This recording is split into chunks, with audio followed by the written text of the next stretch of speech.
നീയും മരിക്കൽ അനിവാര്യമാണ്, അനിവാര്യമാണ്. ഫയദഹബു ഇലാ മൗദിൻ ബൈനൽ ജന്നതി വന്നാർ.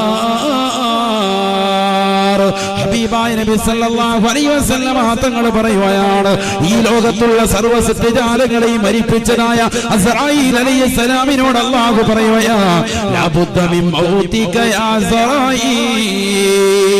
അസ്റായീലേ, നീ മരിക്കൽ അനിവാര്യമാണ്, അനിവാര്യമാണ്. എന്റെ ശബ്ദം ശ്രവിക്കുന്ന പൈക്കം മണവാട്ടി ഉറൂസിൽ ഒരുമിച്ച് കൂടിയ പ്രിയപ്പെട്ട വിശ്വാസികളെ, ചെറുപ്പക്കാരെ, സഹോദരിമാരെ, അറിഞ്ഞു വെക്കണേ, പഠിച്ചു വെക്കണേ. ഈ ലോകത്തിന്റെ സൃഷ്ടികർത്താവായ ജഗന്നിയന്താവായ പരിപാലകനായ സർവേശ്വരനായ പടച്ചറപ്പ് അസ്റായീലിനെ മരിപ്പിക്കുന്നത് എങ്ങനെയാണെന്ന് പഠിച്ചു വെക്കണേ സഹോദരാ, പഠിച്ചു വെക്കണേ പ്രിയപ്പെട്ട ഉമ്മമാരെ. അസ്റായീൽ അലൈഹിസ്സലാത്തു വസ്സലാം ഈ ലോകത്തുള്ള സർവരുടെയും ആത്മാവിനെ ഊരിയെടുക്കുന്ന വ്യക്തിയാണെങ്കിൽ അസ്റായീലിന്റെ ആത്മാവിനെ ഊരുന്ന രംഗമാ അസ്റായീൽ അലൈഹിസ്സലാം മരിക്കുന്ന രംഗമാണ്, രംഗമാണ്. ഫയദ്ഹബു ഇലാ മൗദിൻ ബൈനൽ ജന്നതി വന്നാർ. സ്വർഗത്തിന്റെയും നരകത്തിന്റെയും ഇടയിലുള്ളതായ ഒരു സ്ഥലത്തേക്ക് അസ്റായീൽ പോകുമത്രേ. ഫയൻസിഉ മിൻഹു റൂഹഹു. അസ്റായീൽ അലൈഹിസ്സലാം തന്നെ തന്റെ ശരീരത്തിൽ നിന്ന് ആത്മാവിനെ വേർപെടുത്തുകയാണ്. അസ്റായീൽ അലൈഹിസ്സലാം അട്ടഹസിച്ചുകൊണ്ട് പറയുമത്രേ, യാ അല്ലാഹുവേ, പടച്ചറപ്പേ, മരണത്തിന് ഇത്രത്തോളം വേദനയുണ്ടെന്ന് ഞാൻ അറിഞ്ഞിരുന്നുവെങ്കിൽ ഇന്നി ലാ അൻസിഉ അർവാഹൽ മുഅ്മിനീന ഇല്ലാ ബിർരിഫഖ് യാ അല്ലാഹ്. മുഅ്മിനീങ്ങളുടെ ആത്മാക്കളെ വളരെ മയത്തോട് കൂടിയല്ലാതെ ഞാൻ പിടിക്കുമായിരുന്നില്ല അല്ലാഹ്, ഞാൻ ഉരുമായിരുന്നില്ല അല്ലാഹ്. അസ്റായീൽ അലൈഹിസ്സലാമിന് തന്റെ ശരീരത്തിൽ ആത്മാവിനെ വീഴപ്പെടുമ്പോ വല്ലാത്ത വേദനയാണ്, വേദനയാ. ഫയസിഹു സൈഹാ. റസൂലുള്ളാഹി പറയുകയാണ്, വല്ലാത്തൊരു അട്ടഹാസത്തോടു കൂടിയായിരിക്കും അസ്റായീലിന്റെ അന്ത്യമെന്ന് നബിയുനാ റസൂലുള്ളാഹി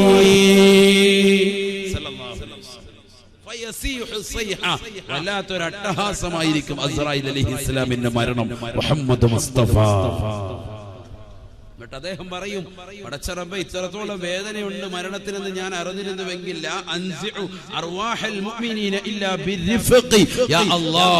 മുഅ്മിനീങ്ങളുടെ ശരീരത്തിൽ ആത്മാവിനെ വളരെ മയത്തോടു കൂടിയല്ലാതെ ഞാൻ ഊരുമായിരുന്നില്ല റബ്ബേ, ഭയങ്കര വേദനയായി പോയല്ലോ എന്ന് അദ്ദേഹം പറയുമെന്ന് നബിയുനാ റസൂലുള്ളാഹി. മനസ്സിലായിക്കോളി, മനസ്സിലായിക്കോളി. ഈ ലോകത്ത് നിന്നും മല്ല പറയാത്ത ഒരാളും ഉണ്ടാവൂല, ഒരാളും ഉണ്ടാവുകയില്ല, ഒരാളും ഉണ്ടാവുകയില്ല. മരിക്കാൻ കിടക്കുന്ന മനുഷ്യൻ അവന്റെ തൊണ്ടക്കുഴിയിലേക്ക് ആത്മാവ് എത്തുമ്പോ അവന്റെ അടുക്കലേക്ക് 5 മലക്കുകൾ കടന്നു വരുമെന്ന് മുഹമ്മദ് മുസ്തഫ. മരിക്കാൻ കിടക്കുന്ന വ്യക്തിയുടെ അടുക്കൽ തൊണ്ടക്കുഴിയിൽ ആത്മാവ് എത്തി നിൽക്കുന്ന സമയത്ത് 5 മലക്കുകൾ കടന്നു വരും. ഹബീബ് മുഹമ്മദ് മുസ്തഫ. قال رسول الله صلى الله عليه وسلم إذا كان ابن آدم في سياق الموت بعث الله إليه 5 من الملائكة.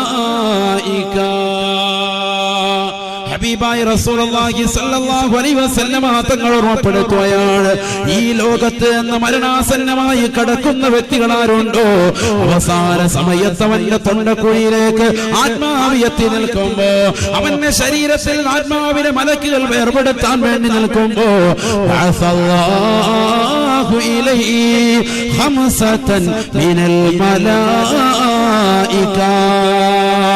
5 മലക്കുകളെ അല്ലാഹു അവന്റെ സവിധത്തിലേക്ക് പറഞ്ഞേക്കുമത്രയെന്ന് നബിയുനാ റസൂലുള്ളാഹി.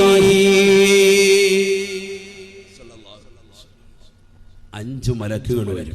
എന്നിട്ടോ ഓരോ മലക്കും ക്വസ്റ്റ്യൻ ചോദിക്കാൻ. ക്വസ്റ്റ്യനാണ്, ഇതൊക്കെ ആരെങ്കിലും പഠിച്ചിട്ടുണ്ടോ, ശ്രദ്ധിക്കുന്നുണ്ടോ? നമ്മൾ മരിക്കാൻ പോകണ്ടേ? നമ്മൾ മരിക്കല്ലേ?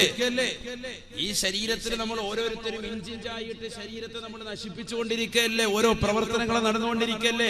യന്ത്രം ഇങ്ങനെ പ്രവർത്തിച്ചുകൊണ്ടിരിക്കല്ലേ? അടുത്ത സെക്കൻഡിൽ മരിക്കണ്ടേ? നമ്മള് മരിക്കാതെ ഈ ലോകത്ത് ഒരാൾ പോലും ശേഷിക്കൂല, ഒരാൾ പോലും ശേഷിക്കൂല. അങ്ങനെ ശേഷിക്കുമായിരുന്നെങ്കിൽ ഹബീബ് മുഹമ്മദ് മുസ്തഫ സല്ലല്ലാഹു അലൈഹി വസല്ലം തങ്ങൾ ഈ ലോകത്ത് ഇന്നും ഉണ്ടായിരുന്നു. ആ പ്രവാചകർ പോലും ഈ ലോകത്ത് നിന്ന് വിട പറഞ്ഞു പോയി. ഹബീബായ റസൂലുള്ളാഹി സ്വല്ലല്ലാഹു അലൈഹി വസല്ലം തങ്ങൾ പോലും ഈ ലോകത്ത് നിന്ന് വിട പറഞ്ഞു പോയില്ലയോ? ബഹുമാനപ്പെട്ട അസ്റായീൽ അലൈഹിസ്സലാം കടന്നു വന്നുകൊണ്ട് റസൂലുള്ളാഹിയുടെ ആത്മാവിനെ വേർപെടുത്തി കൊണ്ടുപോയില്ലയോ? ആയിഷ ബീവി റളിയല്ലാഹു തആല അൻഹയുടെ മടിത്തട്ടിൽ തലവെച്ച് കടന്നുകൊണ്ട് ലോകത്തിന്റെ നായകൻ തന്റെ പ്രിയപ്പെട്ട ഭാര്യയാകുന്ന ആയിഷയോട് പറയുകയാ, യാ ആയിഷ ഇന്നലിൽ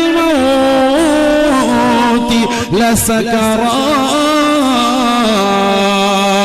ആയിഷ ആയിഷ മരണത്തിന് വല്ലാത്ത വേദനയുണ്ട്. ആയിഷ മരണത്തിന് വല്ലാത്ത വേദനയുണ്ട്. ആയിഷ തൊട്ടടുത്തിരിക്കുന്ന തോൽപാത്രത്തിലേക്ക് നിന്റെ കൈയൊന്നിട്ടിട്ട് തണുത്ത വെള്ളം കൊണ്ട് എന്റെ മുഖമൊന്ന് തടകി തരും ആയിഷ എന്ന് നബിയുനാ റസൂലുള്ളാഹി.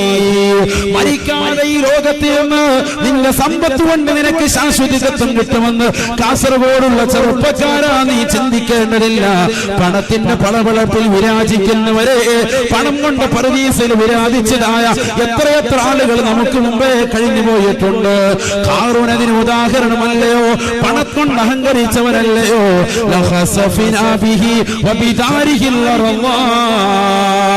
പണം കൊണ്ട് പടച്ചറപ്പിന്റെ പവറിനെ വിലക്ക് പറഞ്ഞപ്പോ അവരെയും അവന്റെ കെട്ടിട സമുച്ചയത്തെയും ആകാശത്തിന്റെ അടിയിലേക്ക് ഭൂമിക്കടിയിലേക്ക് അല്ലാഹു ആഴ്ത്തി കളഞ്ഞില്ലയോ? അവനെ നശിപ്പിച്ചില്ലയോ? അവനെ കൊന്നുകളഞ്ഞില്ലയോ? നമ്രൂദ് എവിടെ പോയി സഹോദര? ഫിറഔൻ എവിടെ പോയി സഹോദര? ഏകാധിപത്യത്തിന്റെ ഭരണം നടത്തിയ നമ്രൂദിനെ പോലും അല്ലാഹു നിന്യമായി നിസാരമായി അല്ലാഹു കൊന്നുകളഞ്ഞില്ലയോ? അല്ലാഹു വധിച്ചു കളഞ്ഞില്ലയോ? എത്ര ഏകാധിപതികൾ, എത്ര സ്വേച്ഛാധിപതികൾ ഈ ലോകത്തുണ്ടായിരുന്നു. അവരൊക്കെ മരണത്തിന് കീഴടങ്ങിയില്ലേ? എന്താ പഠിക്കാത്തത്? ഫിറഔൻ ലഅനത്തുല്ലാഹി അലൈഹി എലിയെ നമ്മൾ വല വെച്ച് പിടിച്ചിട്ട് കെണി വെച്ച് പിടിച്ചിട്ട് എലിയെ എങ്ങനെ ഉന്മൂലനം ചെയ്യാ? ചെല്ല് വെള്ളത്തിൽ മുക്കി കൊല്ലും. അതുപോലെ അല്ലാഹു സുബ്ഹാനഹു വ തആല ഒരു എലിയുടെ ശല്യമായിട്ടാണ് ഫിറഔനെ മനസ്സിലാക്കിയത്. ചെങ്കടൽ മുക്കിക്കൊന്നു. നിങ്ങൾ നോക്ക്, നിങ്ങൾ പഠിച്ചു നോക്ക്. ചരിത്രകാരന്മാർ എരിഞ്ഞു വെക്കുന്നു. മുഴുവൻ ആളുകളും ഏകാധിപത്യത്തിന്റെ ഭരണം നടത്തിയ ആളുകളും സ്വേച്ഛാധിപതികളാകുന്ന ആളുകളെയൊക്കെ അല്ലാഹു നശിപ്പിച്ചത് വളരെ നിന്ദ്യമായിട്ടല്ലേ, നിസ്സാരമായിട്ടല്ലേ? മഹാനായ ഇബ്രാഹിം നബി അലൈഹിസ്സലാം തീക്കുണ്ടാരത്തിലേക്ക്, ലോകം കണ്ട ഏറ്റവും വലിയ തീക്കുണ്ടാരത്തിലേക്ക് അദ്ദേഹത്തെ വലിച്ചെറിഞ്ഞ നമ്രൂദിനെ അല്ലാഹു കൊന്നുകളഞ്ഞത് എങ്ങനെയാ നശിപ്പിച്ചത്? ഫിറഔനെ നശിപ്പിച്ചത് ഒരുപക്ഷെ പലർക്കും അറിയാം. നമ്രൂദിനെ എങ്ങനെയാ കൊന്നുകളഞ്ഞത് പലർക്കും അറിയില്ല. ഒരു ചെറിയ ഈച്ചയെ അവന്റെ നാസ്വാദാരത്തിലൂടെ അവന്റെ മൂക്കിലൂടെ തലച്ചോറിനുള്ളിലേക്ക് അല്ലാഹു കയറ്റിവിട്ടു. ഇവിടെ ശ്രദ്ധിക്കുക, ഒരു ചെറിയ ഈച്ചയെ അവന്റെ മൂക്കിലൂടെ അവന്റെ തലച്ചോറിനുള്ളിലേക്ക് റബ്ബ് കയറ്റിവിട്ടു. ആ ഈച്ച തന്ന് തലച്ചോറിനുള്ളിൽ അള്ളിപ്പിടിക്കുകയാണ്, മുട്ടയിട്ട് വരികയാണ്. ഒന്നിലധികം ഈച്ചകൾ, ആയിരക്കണക്കിന് ഈച്ചകൾ തലച്ചോറിനുള്ളിൽ അള്ളിപ്പിടിക്കാൻ. ഈച്ചകളോ തലച്ചോറിൽ എന്താ ഈ പറയുന്നത്? ചത്തുപോയില്ല, ഈച്ച ചത്തുപോയി. എടാ, നിന്റെ ഉമ്മയുടെ ഉദരത്തിനകത്ത് 9 മാസക്കാലം നിനക്ക് ആഹാരം നൽകിയ പ്രിയപ്പെട്ട റബ്ബിന് തലച്ചോറിനുള്ളിൽ ഒരു ഈച്ചയല്ല, ആയിരക്കണക്കിന് ഈച്ചകൾ വസിപ്പിക്കാനുള്ള കഴിവ് റബ്ബിനുണ്ട്. റബ്ബിന്റെ കഴിവിനെ കുറിച്ച് നീ സംശയിക്കേണ്ടതില്ല. അല്ലാഹു ഉദ്ദേശിച്ച വസ്തുവല്ലേ മരിക്കുള്ളൂ. ചിന്തിച്ചു നോക്കും, മൂക്കിനുള്ളിലൂടെ മൂക്കിനുള്ളിലേക്ക് ഒരു ചെറിയ ഉറുമ്പ് കയറിയാൽ, ഒരു ഈച്ച കയറിയാൽ, നമ്മുടെ നമസ്കാരത്തിലാകട്ടെ അല്ലാത്തപ്പോഴാകട്ടെ എന്തൊരു വെപ്രാളമായിരിക്കും മനുഷ്യരുണ്ടാവും. ഇവിടെ നമ്രൂദ് എന്ന് പറയുന്ന ഏറ്റവും വലിയ ഏകാധിപത്യത്തിന്റെ ഭരണം നടത്തിയതാകുന്ന വ്യക്തിയുടെ മൂക്കിനുള്ളിലൂടെ തലച്ചോറിനുള്ളിലേക്ക് ഒരു ഈച്ചയെ കടത്തിവിട്ടു റബ്ബ്. ആ ഈച്ച നിന്ന് തലയ്ക്കുള്ളിൽ പെറ്റുപെരുകയാണ്, മുട്ടയിട്ട് പെരുകയാണ്. ഒന്നിലധികം ഈച്ചകളായി ഉറങ്ങാൻ സാധിക്കാത്ത രാവുകളാണ് നമ്രൂദിനെ അല്ലാഹു സമ്മാനിക്കുന്നത്. എന്തിന്റെ പേരിൽ? തൗഹീദ് എന്ന് പറയുന്ന മഹത്തായ ആശയം ഈ ലോകത്ത് സംവിധാനിച്ച മഹാനായ ഇബ്രാഹിം നബി അലൈഹിസ്സലാത്തു വസ്സലാമിനെ ഉന്മൂലനം ചെയ്യാൻ വേണ്ടി നിന്നതായ ലോകം കണ്ട ഏറ്റവും വലിയ തീക്കുണ്ടാരം. ആ തീക്കുണ്ടാരത്തെ കുറിച്ച് ഉലമാക്കൾ രേഖപ്പെടുത്തുന്നത് മൈലുകൾക്ക് മീതെ ഒരു പക്ഷി ഏതെങ്കിലും ഒന്ന് പറന്നുപോയാൽ അതിന്റെ ചിറക് അതിന്റെ ചൂടേറ്റുകൊണ്ട് കരിഞ്ഞ് ആ പക്ഷി അതിലേക്ക് വീഴുമായിരുന്നു.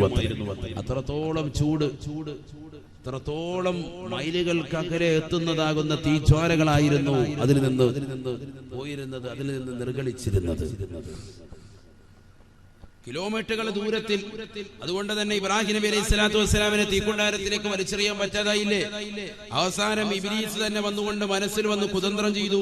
അതല്ല, ഒരു മനുഷ്യന്റെ കോലത്തിൽ വന്നുകൊണ്ട് പറഞ്ഞു എന്നും ചരിത്രമുണ്ട്. നമ്രൂദിനോട് പറഞ്ഞു, നിനക്ക് ഇബ്രാഹിം നബി അലൈഹി സ്വലാമിനെ തീക്കുണ്ടാരത്തിലേക്ക് എറിയണമെങ്കിൽ അടുക്കാൻ സാധിക്കൂല. തീക്കുണ്ടാരത്തിലേക്ക് അടുത്തെങ്കിലല്ലേ അതിന്റെ നടുക്കോട്ടിടണ്ടേ? അടുക്കോട്ടിടണമെങ്കിൽ അടുക്കാൻ പറ്റുന്നതിന്റെ അടുക്കേണ്ട ആളുകളുടെ ശരീരത്തിന്റെ തോലുകളും ശരീരത്തിൻ്റെതാകുന്ന ശരീരത്തിന്റെ ചർമ്മങ്ങളും ഒക്കെ കരിച്ചു കളയുന്ന നിലയ്ക്കുള്ള ചൂടായപ്പോ ഇബ്ലീസ് ലഅനത്തുല്ലാഹി അലൈഹി വന്നുകൊണ്ട് മനുഷ്യന്റെ കോലത്തിൽ വന്നിട്ട് ദുർബോധനം നടത്തി. എടാ, നീ ചെയ്യേണ്ടത് ഒരു പെട്ടിക്കകത്തേക്ക് ഇബ്രാഹിം നബി അലൈഹി സ്വലാമിനെ കിടത്തിയിട്ട് ആ പെട്ടി വലിയൊരു അമ്പുമ്പിലേക്ക് ചേർത്ത് വെച്ചിട്ട് 10 ആളുകൂടെ അമ്പ് ചെയ്ത് വിടണം. അങ്ങനെ അമ്പ് ചെയ്തിട്ടാണ് മഹാനായ ഇബ്രാഹിം നബി അലൈഹി സ്വലാമിനെ തീക്കുണ്ടാരത്തിലേക്ക് വലിച്ചെറിഞ്ഞ ചരിത്രം. ഏതുമായിക്കോട്ടെ, അങ്ങനെ ലോകം കണ്ട ഏറ്റവും വലിയ തീക്കുണ്ടാര തൗഹീദിനെതിരെ നിർമ്മിച്ചതായ നമ്രൂദിനെ അല്ലാഹു സുബ്ഹാനഹു വ തആല ഉന്മൂലനം ചെയ്യുന്നത് ഒരു ചെറിയ ഈച്ചയെ കൊണ്ടാണ്. ഈച്ച വന്ന് തലച്ചോറിനുള്ളിൽ അള്ളിൽ പിടിക്കാൻ തുടങ്ങി. ഉറക്കമില്ലാത്ത രാവുകൾ.